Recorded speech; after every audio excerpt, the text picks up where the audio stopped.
Yo, what's happening, YouTube? It's your boy Bolo, aka Pat Phoenix, and today I got a video with Burgess Owens, U.S. representative, and it's a perfect demonstration of how statistics can be used to manipulate and distort the truth.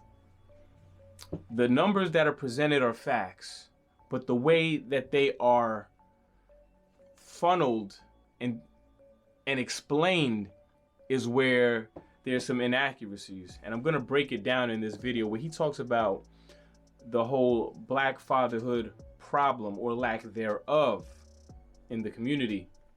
I'll break it down. I'll stop the video here and there to give my 2 cents because it's not as cut and dry as he wants to explain, as he wants to paint it to be. I'd like to address comments made by my friend from Georgia on the other side. I think if we're going to ever get to resolving the issues we're having in the black community, we got to be honest, my friends. We just heard that a pushback on the fact that we're getting black men in the black community not doing their job. Well, let me give you the facts real quick. First of all, when I was growing up in the 60s, we led the country in men committed to marriage over 70%. Black women could rely on getting married more than white women until 1970. We now have between 70 to 80% of black fathers who desert their families, and we're not willing to.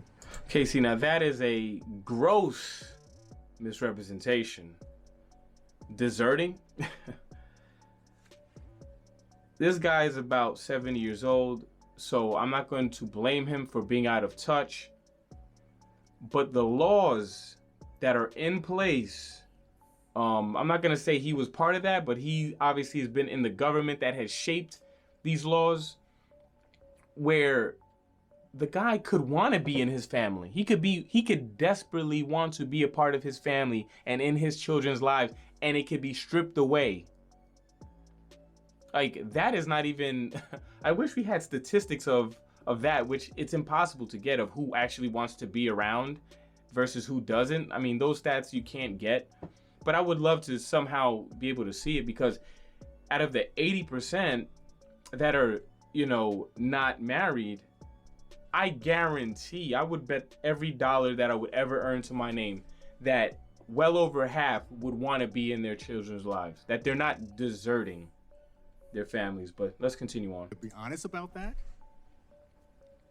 we're not willing to say that these guys need to man up.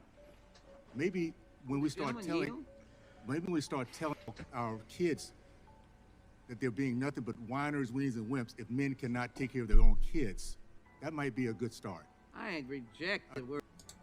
I agree with that. If you do have a child, you should be in that child's life to the best of your ability. But the problem is, like I said previously, is that you are not always granted that access. There are men that are actively being stopped from seeing the children that they want because of certain laws or the mother's vendetta or vindictiveness, where they literally cannot see their own children. It's a crime for them to want to pick up their own child on the wrong day from school. Let me please, Mr. Chairman, I call for order. I call for order. We right now, the facts are in. Mr. Biggs has the time. The facts are in. Facts. Black fathers, 70 to 80% are deserting their families. Talk to these black single women out there and see what they think about this. We sit in this little bubble where we're living the life. We're married, many of us, and we cannot be honest about what's happening in our urban communities. No, see, now you're not being, well, I'm not going to say you're not being honest. Like I said, you've been in government for a very long time. You don't live in these places. You haven't for a very long time, if you ever have. It's not that cut and dry. It's not 70, 80% deserting their kids and their families. Okay? Some are. I'm not going to deny that. Some are just like, yeah, F that kid. I'm not dealing with it. But there are a sizable percentage. I don't know the exact percentage, but I can tell you it's a lot closer to 70 than it is to 0 of that 70%. Okay? Or 100%, I guess. That would make more sense. The laws just don't favor the guy at all. The woman, for her to lose custody, would have to be an absolute train wreck. She would have to be smoking crack on camera with a pistol to her kid's head for her to lose custody if she wanted it in the first place. Okay, like I've seen guys when I used to work in school that would they would call the cops on guys trying to pick up their kids on the wrong day. But he would file them under desertion. He would file, you're a deserter while you're in cuffs for wanting to see your children. Okay, this is what I'm talking about, how numbers can be distorted and manipulated in certain ways. And I'm not saying he's doing it on purpose. I just think he's out of touch. Well, these kids are growing up with no fathers, no example. Solutions? Oh yeah, and him talking about how he would act, if you ask the mothers of these kids how they would feel, what are they gonna tell you? Yeah, I'm being vindictive and I'm trying to keep my kids away from the father. You think they would admit to that? Even though that's what a lot of them do? And a lot of them will admit it to each other or to their close friends or family, like, yeah, fuck that nigga. Fuck that nigga. Blah, blah, blah. And then also there's a lot of them that are just locked up in a jail. They're not deserting. They just happen to, get caught doing whatever they were doing. Okay, now, obviously that's not an excuse. But at the same time, the woman chose that man. She had no problem with him dealing drugs, busting guns. In fact, it excited her. She was getting turned on by the fast money, by the excitement. Somebody just got shot, somebody just got killed, and her man was at the center of it. She was loving the money in that situation, but once he got locked up, he's a deadbeat, he's no good. Well, it wasn't a problem up until he got locked up. You was enjoying every dime of that money. You was enjoying all the nice cars, the jewelry, the attention. You was enjoying all of it. Now you want the violin. I'm helpless.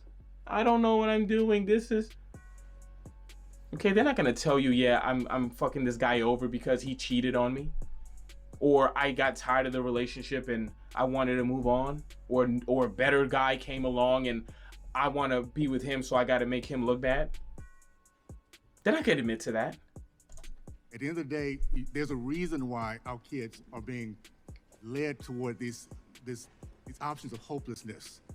And for us to sit here in 2021, no, not right now. I'm sorry. Let me just finish.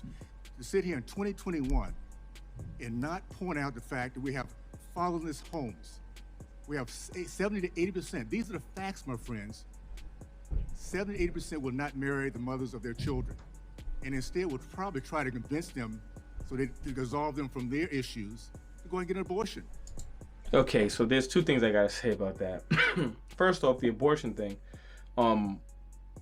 Aren't always men kind of like saying we don't support that as an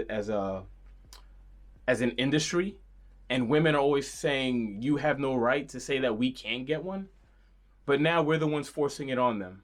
That doesn't even make sense. That does not even make sense. They're the ones that fight to be able to do it. They're the ones, not us. We're not fighting for that, right? And then the other, and let's go back real probably quick. try to convince them so that 80%. These are the facts, my friends. 70 to 80% will not marry the mothers of their children. Okay, see, that's another distortion and misrepresentation. Not married doesn't mean you're not in the kid's life. Okay, there are plenty of people that are just in a relationship, not married. That would be considered out of wedlock, even though they're still dating. So that's a misrepresentation. Or they could have a very good working relationship where they're both co-parenting. That happens. It's rare because a lot of times there's pent up anger towards the other person, guy to the girl to the guy, however it may be. There's some bitterness and, things happen. But there are a lot of people that work together that are not married, never were married, but they take care of their child. So the 70, 80% of not being married doesn't mean that they're not in the kids' lives. In most cases, I would argue that if the guy is not in the child's life, it's because the mother doesn't want him there. Okay? I mean, you could just Google the amount of videos of guys being arrested for wanting to see their kids. Or he came on a day that he was supposed to pick up his kid and the woman's like, no, I don't feel like giving him to you today. Or the kid crying because they don't want to leave their father to go be with their mom.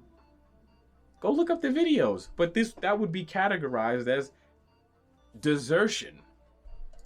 And instead would probably try to convince them so to dissolve them from their issues to go and get an abortion.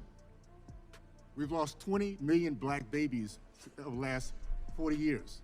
40% of my race has been exterminated because we don't have men that'll sit there and say, I'll take care of my kids, I'll protect my child, I'll make sure they grow up and get a good education. Okay, you're gonna sit here and try to convince me that every abortion was the man forcing it on the woman. Do you really think, Representative Burgess Owens, that there hasn't been a time where the man wanted the child and the woman said, I'm not ready, and gets an abortion? That happens a lot. It's pretty frequent, my friend. Pretty frequent. I'll make sure they're... You see how there has been zero blame placed on the woman?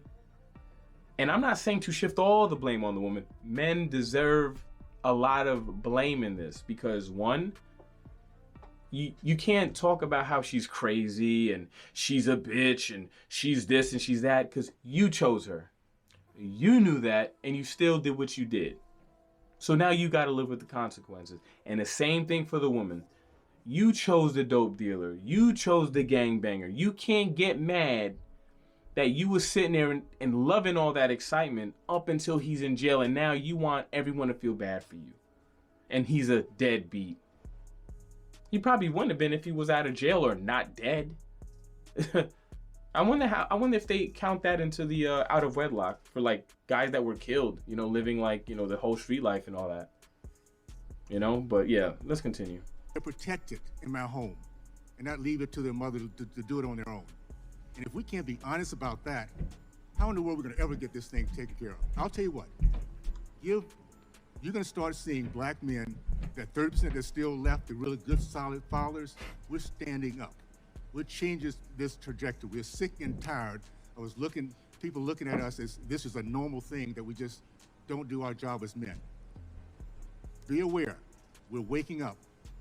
And that's going to be a change in the coming years that we're going to start seeing black men really commit to their families, their kids, the mothers of their children, and being the productive Americans we were back when I was growing up. Okay, I agree with his sentiment. There definitely has to be more of a presence, but there also has to be less resistance from the other side.